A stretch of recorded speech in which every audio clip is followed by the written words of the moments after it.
मेरे बच्चे हैं जो कि वहाँ बैठ के वो बच्ची मेरी रो रही है और बोला है कि आप इस बंगले में नहीं आ सकते हैं। बंद करो नहीं खोलो बंद करो सर अलाउ नहीं है। बॉलीवुड के बेहतरीन एक्टर नवाजुद्दीन सिद्दीकी इन दिनों अपने काम को लेकर नहीं बल्कि अपनी पर्सनल लाइफ को लेकर खासा चर्चा में बने हुए हैं। एक तरफ जहां उनकी पत्नी से उनके रिश्ते कुछ ठीक नहीं चल रहे, तो दूसरी ओर भाइयों के साथ भी उनके रिश्तों में खटास आ रही है। कुल मिलाकर एक्टर की घर की लड़ाई अब सड़कों पर आ गई है। दरअसल हाल ही में नवाजुद्दीन अपनी बीमार मां को देखने के लिए भाई के वर्सोवा बंगले पर पहुंचे, लेकिन उनके भाई ने नवाज को मां से मिलने की इजाजत नहीं दी और उन्हें बेरंग लौटा दिया। बता दें कि नवाज अपनी बीमार मां मेहरुन्निसा से मिलने के लिए अपने भाई फैजुद्दीन के घर पहुंचे थे, लेकिन एक्टर को उनकी मां से मिलने नहीं दिया गया। बंद करो नहीं खोलो बंद करो सर अलाउ नहीं है। ऐसा है कि देखो मैं तुम्हारे साथ काम करता हूँ, वो बात तो है लेकिन अभी फिलहाल ये अम्मी का मामला है और अम्मी है बहुत ज़्यादा स्ट्रेस में। तो अभी तुम्हारी एक्स वाइफ भी आई थी, बच्चे भी आए थे, बच्चों तक तो मैं भी कहा ठीक है बच्चे आ जाएँ तो दिक्कत नहीं। जो तुम्हारी एक्स वाइफ है उनको मना कर दिया, अभी कोर्ट में चल रहा। तो मेरे ख्याल से अभी इतने अम्मी की तबीयत ठीक हो और इतना स्ट्रेस में है तो थोड़ा सा तुम्हारा अभी ना हो तो अच्छा है। बता दें कि नवाजुद्दीन ने हाल ही में उत्तर प्रदेश के मुजफ्फरनगर में स्थित बुढ़ाना गांव की जमीन चुपचाप अपने भाइयों के नाम कर दी।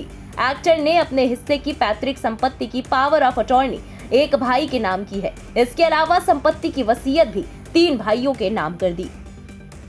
उधर नवाज और उनकी पत्नी आलिया के बीच विवाद अब कोर्ट तक पहुंच गया है। हाल ही में बॉम्बे हाई कोर्ट ने दोनों को नसीहत दी थी कि वो अपने बच्चों के मामले मिलकर सुलझाएं। हालांकि बीते दिन आलिया सिद्दीकी ने एक्टर पर बच्चों और उन्हें घर में ना घुसने देने का आरोप लगाया। आलिया ने ये भी इल्जाम लगाया कि नवाज ने उन्हें सड़क पर छोड़ दिया।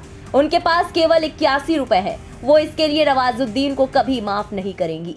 मैं अभी नवाज के बंगले से आई हूँ और मेरे बच्चे हैं जो कि वहाँ बैठ के वो बच्ची मेरी रो रही है, बहुत परेशान हो रही है और हमें बंगले से निकाल दिया है और बोला है कि आप इस बंगले में नहीं आ सकते हैं। अब मेरे समझ में नहीं आ रहा, मेरे पास 81 रुपीज़ है, ना मैं होटल है ना मेरे पास घर है, मुझे नहीं समझ में आ रहा मैं बच्चे लेके कहाँ जाऊँ, किसको कॉल करूँ। और मेरी बच्ची परेशान हो रही है इस वक्त और मुझे नहीं पता कि नवाज इस तरीके की हरकत इसको शोभा देती। इस इतना गिर चुका है नवाज, मैं तुझे कभी माफ नहीं कर सकती, कभी माफ नहीं कर सकती। जो बच्चों के साथ मेरे कर रहा है वो कभी माफ नहीं कर सकती हूँ।